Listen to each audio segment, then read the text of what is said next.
Less than 10 days left for CS December 2025 results and सारे बच्चे जिन्होंने एग्ज़ाम्स दिए हुए हैं वो थोड़े से डरे हुए हैं, घबराए हुए हैं, but it's okay, it's normal.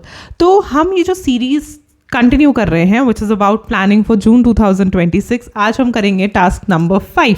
तो अगर अभी तक पहले 4 टास्क नहीं देखे हैं तो जाके देख लो। Hello friends, I am CS Jaspreet Dhanjal. I am a CS, a CA finalist, ex-Unacademy educator, and at this point of time I conduct writing practice batches. For the same, you can register yourself. The mail ID is in the description box below. The next batch will start from 9th of March. And अगर आपको career counselling sessions चाहिए तो उसका link भी आपको description box में मिल जाएगा। 1-on-1 session जो है आप मेरे साथ ले सकते हैं। तो हमने 4 टास्क ऑलरेडी कर लिए हैं। Today is the 5th task. तो आज के 5th टास्क में मैं थोड़ा सा रिलेटेबिलिटी लाना चाहती हूँ 4th टास्क पे। तो आई रिमेंबर 4th टास्क मैंने 13th of February को आपको बताया था रिगार्डिंग एग्जीक्यूशन, राइट, कि आपने एग्जीक्यूशन जो है वो किस तरीके से करनी है, किस किस चीज़ में आपको कमी लगती है, उस तरीके से। लेकिन एक और पॉइंटर यहाँ पे आता है, that is the number of attempts, या कौन सा अटेम्प्ट आप जून 2026 में देने वाले हो। तो हर अटेम्प्ट का I would say mindset different होता है, अप्रोच डिफरेंट होती है, हर बच्चे का टाइप ऑफ एग्जीक्यूशन भी डिफरेंट होना चाहिए, राइट। सो जब भी हम एक 1-on-1 सेशन करते हैं हम कभी भी जनरल बातें नहीं करते। आई ट्राई टू फोकस कि आपकी पर्सनल क्या प्रॉब्लम्स हैं या पर्सनल क्या सिनेरियो है, और उसके हिसाब से ही जो है हम बातों को डिस्कस करते हैं। तो यहाँ पे हम 3 तरीके के अटेम्प्ट्स की आज बात करेंगे। पहला, फर्स्ट अटेम्प्ट, वो बच्चा जो जून 2026 में फर्स्ट अटेम्प्ट दे रहा है। दूसरा, सेकेंड अटेम्प्ट, जो सेकेंड अटेम्प्ट एक ही बार फेल हुआ है। और तीसरा, मल्टीपल अटेम्प्ट्स। तो एग्जीक्यूशन का जो क्राइटेरिया है या तरीका है वो कैसा होना चाहिए कि जून 2026 में आप ज़रूर क्लियर कर पाओ। पहली बात, फर्स्ट अटेम्प्ट।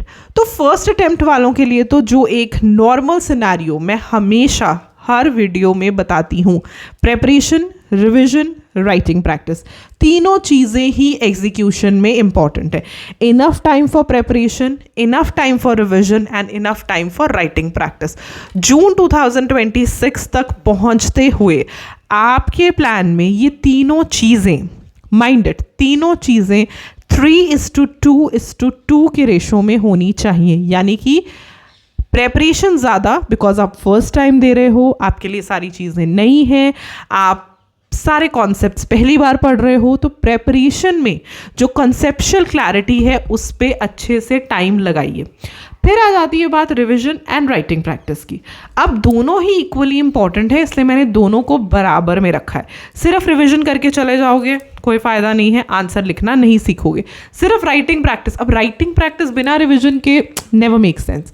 इसीलिए प्रेपरेशन का प्लानिंग टाइम ज़्यादा रखना और रिविजन और राइटिंग प्रैक्टिस का बराबर रखना। तो फर्स्ट अटेम्प्ट वालों के लिए तो मैं ये कहूँगी कि उनके लिए सारी चीज़ें नहीं होती हैं, कॉन्फिडेंस भी उतना ही होता है। तो पूरा कॉन्फिडेंस और पूरा self I would say confidence के साथ पेपर अटेम्प्ट करना और तैयारी इसी तरीके से करना, प्लानिंग इसी तरीके से करना। दूसरे आते हैं हमारे सेकेंड अटेम्प्ट वाले जो एक ही बार फेल हुए हैं। तो मुझे नहीं लगता कि कॉन्फिडेंस बहुत ज़्यादा लो होता है, लेकिन दोबारा शुरू करने की ज़रूरत नहीं है। सेकेंड अटेम्प्ट में अगर आपको लगता है कि मेरी प्रेपरेशन तो अच्छी थी, तो go with the mindset of revision. तो आपके प्लान में आपका रिवीजन टाइम दिखना चाहिए, यानी कि मुझे 10 बार रिवीजन करनी है, क्योंकि पढ़ना तो सिमिलर चीज़ें हैं, ज़्यादा से ज़्यादा थोड़ी बहुत अमेंडमेंट्स आई होंगी तो आप अमेंडमेंट्स पढ़ लेना। But never give your self this impression कि मुझे प्रेपरेशन, रिविजन और राइटिंग प्रैक्टिस करनी। नहीं, आप खुद को ये बोलो मैंने प्रेपरेशन कर ली है, मैंने अब रिविजन करनी है। रिविजन 5 नहीं, मैंने 10 बार करनी है। तो वो जो एक इम्प्रेशन को आपको क्रिएट करना है, that is very very important. तो वो इम्प्रेशन आप ज़रूर क्रिएट करो कि मैंने अब जो है रिविजन करनी है। तो रिविजन और राइटिंग प्रैक्टिस को ही अपने प्लान में सबसे ज़्यादा टाइम दो और इसे 3:2 की रेशो में डिवाइड कर लो। मैं ये बिलीव करती हूँ कि बहुत सारे बच्चे जो सेकेंड अटेम्प्ट में जाते हैं उनकी रिविजन कम होती है, तो रिविजन पे पूरा फोकस दो और फिर ऑफ कोर्स राइटिंग प्रैक्टिस, क्योंकि फिर एक तरीके से आपको आंसर लिखना भी आ जाता है और आपके जो कॉन्सेप्ट्स हैं वो एक बार रिवाइज भी हो जाते हैं। और थर्ड पे आते हैं मल्टीपल अटैम्प्ट्स वाले। मल्टीपल अटैम्प्ट्स वालों के प्लान में ना एक ही चीज़ होनी चाहिए, that is confidence, motivation and एक विल पावर कि इस बार हमने क्लियर करना है। अगर आप मल्टीपल अटैम्प्ट्स में फंसे हो, आई एम श्योर कि आपने प्रेपरेशन भी करी हुई है, आपने रिविजन भी करी हुई है और शायद आपने राइटिंग प्रैक्टिस भी की हुई है, लेकिन what is lacking on your part is confidence, motivation.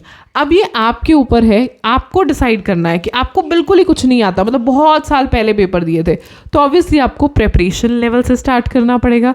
अगर आप देते ही जा रहे हो पेपर, तो obviously you know the pattern, you know the syllabus, तो कॉन्फिडेंटली ये चूज़ करो कि मेरी किस चीज़ में कमी मुझे लग रही है और उस चीज़ पे फोकस करो। जस्ट दैट मल्टीपल अटैम्प्ट्स वाला बच्चा उसी दिन क्लियर करता है जिस दिन उसे ये लगता है कि yes I can do it, it's okay, अगर नहीं क्लियर हुआ, या बहुत सारी ऐसी बातें होती हैं जो मल्टीपल अटैम्प्ट्स वाले बच्चे के दिमाग में चल रही होती हैं।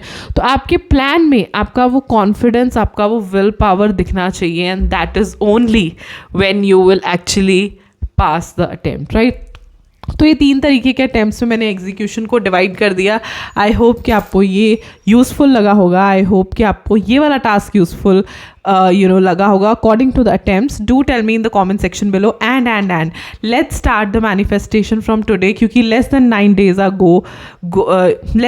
days are left for the exam. So put it in the comment section below that I will pass the December 2025 attempt, right? I will see you super soon in another video. Till then, stay happy, stay blessed, and keep the preparations on. Bye bye.